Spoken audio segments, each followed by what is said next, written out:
గత ప్రభుత్వం బీఆర్ఎస్ హయాంలో రుణమాఫీ పథకం 2014 నుంచి 2018 వరకు 4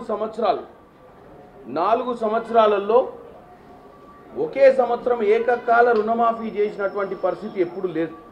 రెండోసారి వాళ్ళు గెలిచిన తర్వాత 21,000 కోట్ల 21,35,557 మంది రైతులకు అంటే 21,35,557 మంది రైతులకు 11,909 కోట్ల రుణమాఫీ చేశారు. ఎప్పటి నుంచి 2018 నుంచి 2023 వరకు.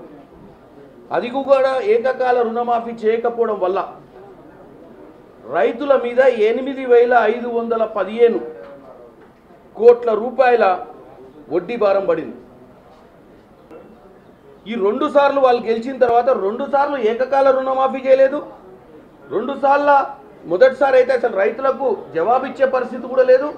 రెండోసారి రైతులకు 8,578 కోట్ల రూపాయలు ఇచ్చిన దాఖలాలు కూడా లేవు.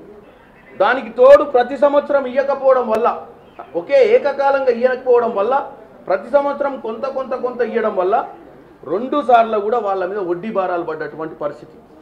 మొదటిసారేమో 2,630, రెండోసారేమో 8,515 కోట్ల రూపాయల వడ్డీ భారం పడ్డటువంటి పరిస్థితి కనపడుతుంది. ఈరోజు ఇక్కడ కూడా ఎన్డీఏ ప్రభుత్వం ఉండి దగ్గర 11వ సంవత్సరం. ఇప్పుడు ఏ రాష్ట్రంలోనైనా వీళ్ళు రుణమాఫీ చేసిరా అంటే ఏ దాఖలాలు లేవు రుణమాఫీ చేసింది. గతంలో యూపీఏ ప్రభుత్వంలోనే 2008లో రుణమాఫీ జరిగింది. ఆ రుణమాఫీ కూడా మాట్లాడుతూ అప్పుడు కూడా రైతులను అటు కాకుండా ఇటు కాకుండా చేసినటువంటి ప్రభుత్వం ఆ రోజు యూపీఏ ప్రభుత్వాన్ని కూడా ఆమె మాట్లాడింది. వీళ్ళకి చిత్తశుద్ధి ఉంటే ఈసారి ఫైనాన్స్ మినిస్టర్ ఉన్న నిర్మలా సీతారామన్ గారు 3.5% శాతం కూడా కేటాయించని పరిస్థితి. ఈరోజు తెలంగాణలో పోయిన సంవత్సరం 70,000 కోట్ల రూపాయలు రైతుల మీద ఖర్చు పెట్టినటువంటి తెలంగాణ ప్రభుత్వం 70,000 కోట్లు అంటే 20% పైననే మన బడ్జెట్లో ఈరోజు తెలంగాణ రైతుల పట్ల మనకున్న చిత్తశుద్ధిని ప్రకటిస్తూ అంత ఖర్చు పెడుతున్నాం. 1,35,964 మంది రైతులకు రుణమాఫీ జరిగింది. 20,616 కోట్ల రూపాయల మాఫీ చేసినాం మనం. 20,616.89 కోట్ల రూపాయల మాఫీ ఏకకాలం.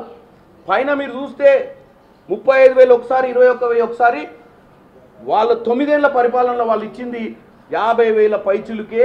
అది 9 సంవత్సరాలలో ప్రతి సంవత్సరం కొంత ఇచ్చుకుంటూ పోయారు.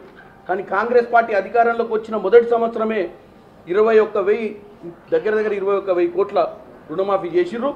అప్పుడు యూపీఏ పాలనైనా ఈరోజు తెలంగాణలోనైనా ఇప్పుడున్నటువంటి ఎన్డీఏ పరిపాలనలో రైతులపై చిత్తశుద్ధి లేదు. అప్పుడున్నటువంటి బీఆర్ఎస్ వాళ్ళకు కూడా టోటల్గా వాళ్ళు 10 సంవత్సరాల్లో కూడా రైతులకు చేసింది ఏమీ లేదు. కానీ ఈరోజు పార్లమెంట్లో నిర్మలా సీతారామన్ గారు ఒక బీఆర్ఎస్ సభ్యుడు అడిగిన ప్రశ్నకు జవాబిస్తూ కాంగ్రెస్ పార్టీని టార్గెట్ చేసినట్టే ఉంది భారతదేశం మొత్తంలో, కానీ వాస్తవ పరిస్థితులు చెప్పినట్టు కనపడలేదు. ఈరోజు నేను ఈ ప్రెస్ మీట్ ద్వారా తెలంగాణ ప్రజలకు చెప్తున్నా, అచ్చట బీఆర్ఎస్ వాళ్ళైనా ఇక్కడ బీజేపీ వాళ్ళైనా కాంగ్రెస్ చేస్తున్నటువంటి మంచి పనులను చెప్పే పరిస్థితి లేదు. ఎందుకంటే భారతదేశంలో రైతులందరూ ఈరోజు ఈ బడ్జెట్ సమావేశాలలో చూస్తున్నారు. డిమాండ్ ఆఫ్ గ్రాంట్స్లో మాట్లాడుతున్న నిర్మలా సీతారామన్ గారు మరి ఆమెకు అంత భారతదేశం అంతా ఒకటే తీరుగా ఉన్నప్పుడు తెలంగాణలో ఏం జరుగుతుందో కూడా చెప్పాల్సిన అవసరం ఉంది.